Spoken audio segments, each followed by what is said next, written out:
میں بٹ صاحب کی سیاسی سماجی معاشرتی خدمات کے حوالے سے کوئی تذکرہ نہیں کروں گا، چونکہ صبح سے اس پہ بات کر رہے تھے لوگ، بعد میں بات کریں گے۔ میں بٹ صاحب کے صرف اس کرامت کے حوالے سے بات کروں گا اور اجازت چاہوں گا جو شاید اللہ مقدر والوں کو نصیب کرتی ہے، کسی کسی کے حصے میں آتی ہے۔ دو واقعات چھوٹے چھوٹے بیان کر کے مرحوم بٹ صاحب کے حوالے سے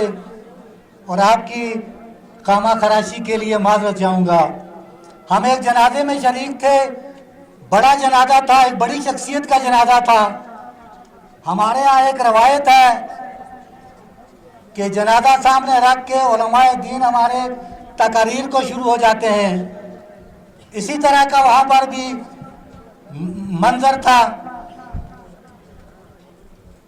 صفوں میں کھڑے لوگ،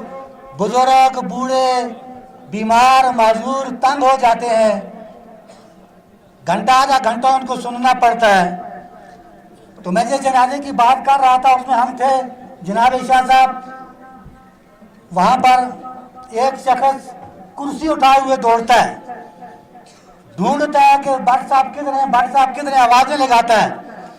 صفوں کو چیر کے ادھر جاتا ہے۔ سارے لوگ کوئی ماتھے پہ بال ڈالے ہوئے مولوی صاحب سے خفا ناراض ہیں کہ تقریر ختم کرے، جنازہ پڑھے، ہماری جان چھوٹے۔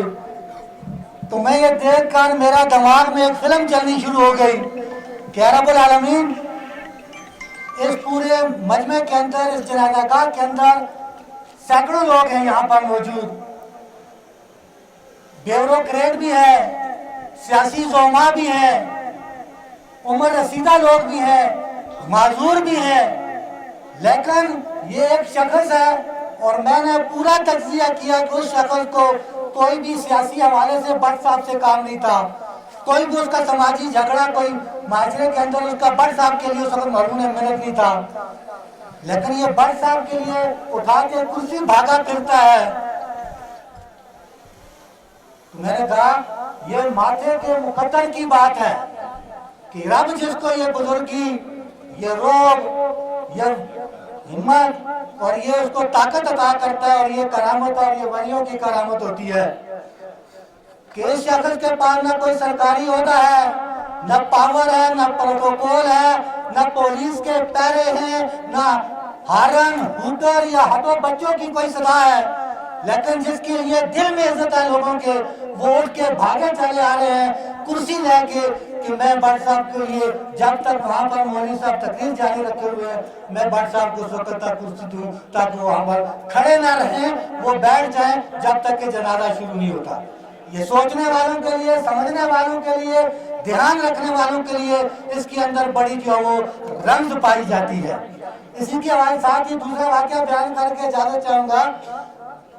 کہ 2005 یا 6 کے الیکشنز کی آمد آمد تھی، جس کو بعد میں میرے خیال میں صاحب محترم جیت چکے۔ ہمارے ایک امیدوار تھے،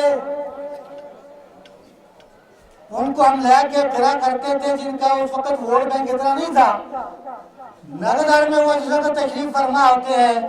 تو ایک جگہ پہ یہاں پر پیپلز پارٹی کا جلسہ تھا، میاں صاحب آپ نہیں تھے، آپ کے کارکنان کا جلسہ تھا وہاں پر،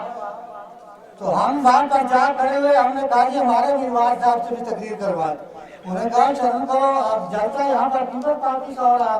آپ اپنے امیدوار کے بارے میں کہہ رہے ہو۔ ہم بھی تھوڑے بجٹ ہو گئے،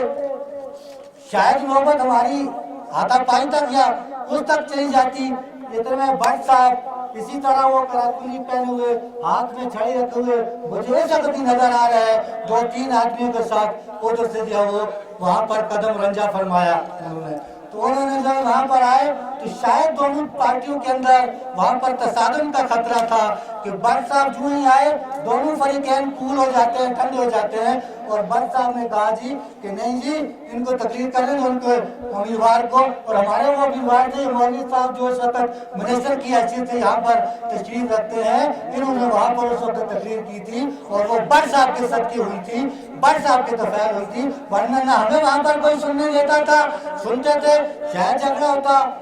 زیادہ تصادم ہوتا، لیکن ان کے ماتھے کا یہ مقدر تھا، ان کی شخصیت کا یہ سحر تھا